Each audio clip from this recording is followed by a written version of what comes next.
have for this evening. So we'll start here with Julia. Hello, everyone. My name is Julia Putnam, and I am an educator and a parent. I'm the co-founder of the Boggs. I'm the co-founder of the Boggs Educational Center, which is a school that will be opening in the fall by 5 people who are parents and educators in Detroit. My name is Barry Schumer. I'm a school social worker with the Dearborn Public Schools. I counsel children both in general education and special education with disabilities so they can be as successful as they possibly can in their school situation. I'm also completing a book that's going to be published this summer in response to the movie Waiting for Superman, titled In Defense of Teachers, The Truth About Education in America, which is very pro-teachers and pro-public education. Hi, I'm Lisa Tonegas, and I'm the owner and CEO of Innovative Learning Group. We're a small business here in Royal Oak, Michigan, and we design custom training and performance support for very large organizations. So we have clients like Dow Chemical and Boston Scientific and Amway Corporation.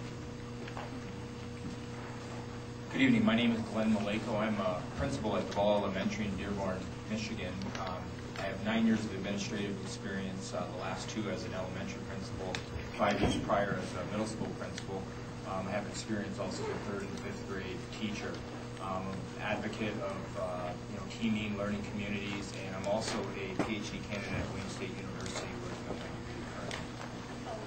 Can we turn up the microphones? We can't turn them up, but I'm going to ask the panelists, you got to speak nice and close. Better? Yeah. Can you hear me?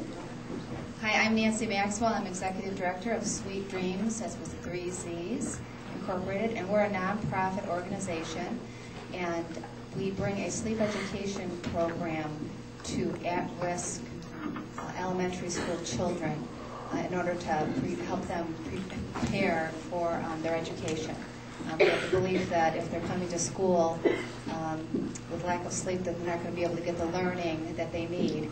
We've been in business for 10 years, and we have served this area. We have served over 30,000 children in this area in the last 10 years. Hello, I'm Kirk Lewis, and I'm the Chief Governmental and Corporate Affairs Officer for the City of Detroit, and education falls under my stack of different responsibilities. The first question is for Barry. Barry, you are currently writing a book in response to this documentary. This movie focuses on teachers as being the main issue with our failing schools.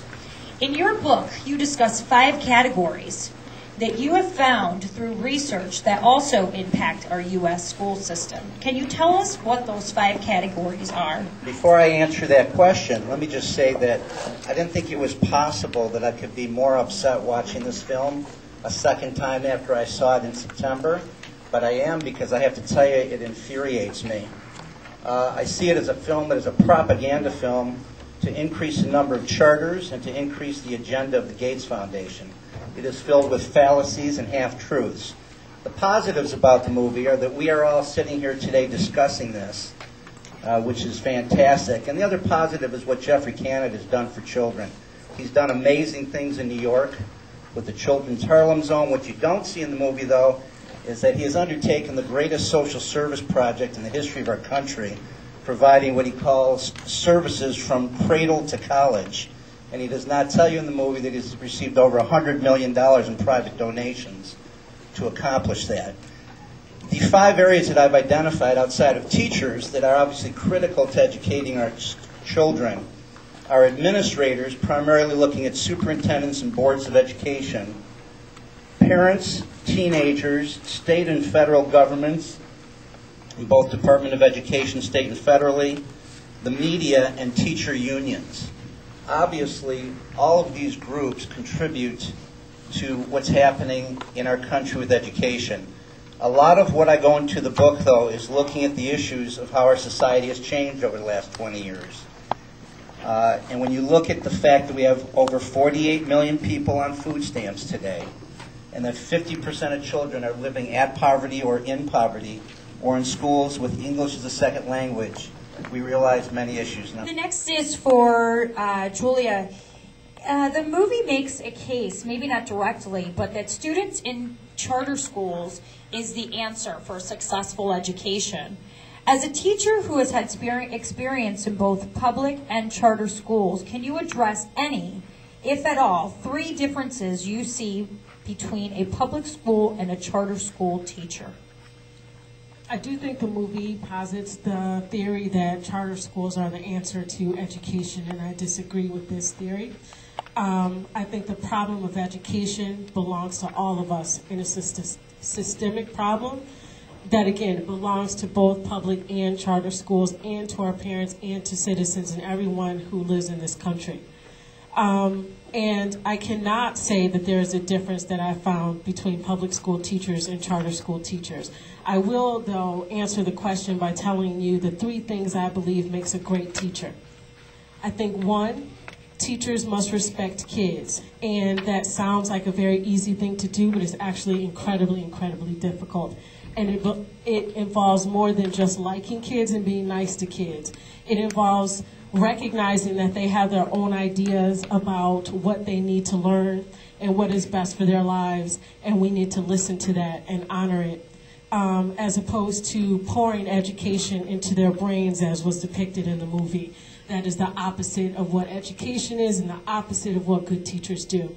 Number 2, I think great teachers respect parents, and again, much more difficult than it sounds. It also means that instead of merely being nice to parents and patronizing them, we respect the fact that they love their children as much as we love our own, no matter how dysfunctional they may be. Number 3, not only do we respect that they love their children as much as we love our own, but it is our job to support parents in raising healthy human beings.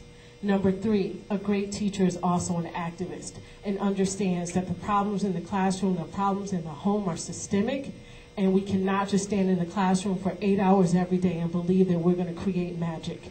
We have to also be activists in terms of changing the system and making sure that this country lives up to its ideals for our children. Okay, Glenn, our principal. As a principal, you have to evaluate or assess your teaching staff. Briefly describe the teacher assessment process in your district, including how often, who conducts the assessment, and what is done with this data. Well, I would say, in contrary to some of the things that were presented in the movie, and understand that I'm going based on my experience in my school district, but we've actually had a pretty positive relationship with the unions in forming a very productive evaluation tool. As I mentioned, I was 9 years as an administrator in the district, and I found it to be very progressive. We have performance standards, rubrics, and another thing contrary to that, what I saw was that I think it's really a positive thing to have administrators in the classroom on a frequent basis. My teachers, my parents know in my school that I'm generally in every class 3 to 5 times per week on a minimum basis. So how often is the evaluation going? It's going ongoing. If you're talking about the formal write-up, the state does make certain requirements, and then you get into what is the process in your district. And so the minimum might be 3 45-minute observations, but I can guarantee you that it's well beyond that as we gather multiple measures of data. One of the things that I saw in there was that you can't fire a teacher, they're in for life. Well, that's not true, because I've done it a few times, several, but my time really isn't focused on that because I'm focusing on more the positive. And so I've had a couple of teachers that haven't made it, maybe a few that haven't gotten renewed contracts through probationary evaluations. But most of my time is more focused on how do we work with the positive, the expertise in our building to form the teaming process. And because I do feel that at times we become isolated, and our district has really taken the lead to try to break that barriers of isolation and work together and work with the expertise that's in the building and work with the parents and the community stakeholders. Okay, and Lisa, your business revolves around learning solutions. What business practices specifically in the areas of assessing, designing, delivering, and evaluating learning solutions do you believe could assist schools to achieve their goal of student learning? Well, I think first of all, think about a couple of the obvious differences between learning in a business and learning in a school. First of all, I thought about the contact time. You know, most children are in school 9 months a year. At many corporations, kind of the standard for training is about 40 hours a year. So very different, just that contact time. And if you think about how many of us learn, if you think about learning a sport or learning an instrument or learning any kind of skill, you do it on an ongoing basis. So I applaud education there. So often business thinks things are going to be fixed, you know, with a one-day workshop perhaps. I think certainly something else that's really different is the ratio of prep time. You know, the ratio of time a teacher spends preparing for the next day of learning versus in business we spend hundreds of hours preparing for a custom one-day workshop. But where I think business does it really well, if you think about the assessing and the design part, we work really hard in business to define really carefully the skill or what it is we want the learner to be able to do. And then we work really hard to make sure that the managers and the learners understand how they're going to apply that. I have 2 teenage daughters, and maybe it's just my daughters, but they can very rarely tell me how they might take that learning and go out and apply it. I think also we look very much now with all the technology at blended solutions. Classroom isn't the answer to everything. So how can we use the technology and some informal kind of learning things to augment that classroom learning? As far as evaluation, in business, as in education, we certainly do lots of testing. But we try to take it to the next level and look at how do, in this case, you know, employees go back onto the job and apply that learning. And then what benefit or what results does the organization or society, for example, get from that? So I think those are a couple areas where business really focuses on.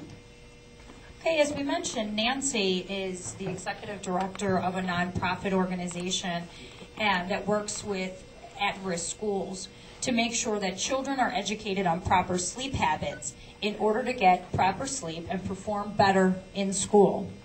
To work with the schools, Nancy, you must establish relationships with teachers, principals, and other school staff. As an outsider who's working primarily in at-risk schools, can you describe the general environment when your team delivers a sleep education program? And what are a few of the challenges your organization sees in improving student learning? Okay, thank you. We have a little bit different take because we're not in the schools every single day. We're not in the actual classrooms. We're visiting a school for 2 days. And during that time, we're mainly interacting with the administration. So we kind of see the flow of the school. We see how the children behave. We have each classroom is in an individual instruction with our sleeper teachers. So we really get a really good feel of these schools. The other part of this equation is we're a nonprofit. We're funded by foundations and individuals, and we have limited funding, so we can do limited amount of children a year. Our goal is about 4,500 students a year. So we go off of a waiting list of schools. That waiting list, the way we get our waiting list is administrators, principals, teachers who have heard about our program contact us, and we go out and pre-qualify the school to make sure that they're at a 75% or above at-risk population. So when we're walking into a school, if the call came from the principal, generally that school has a principal that is very interested in enhancing the education of all the children. And you can tell. One of the things that I see is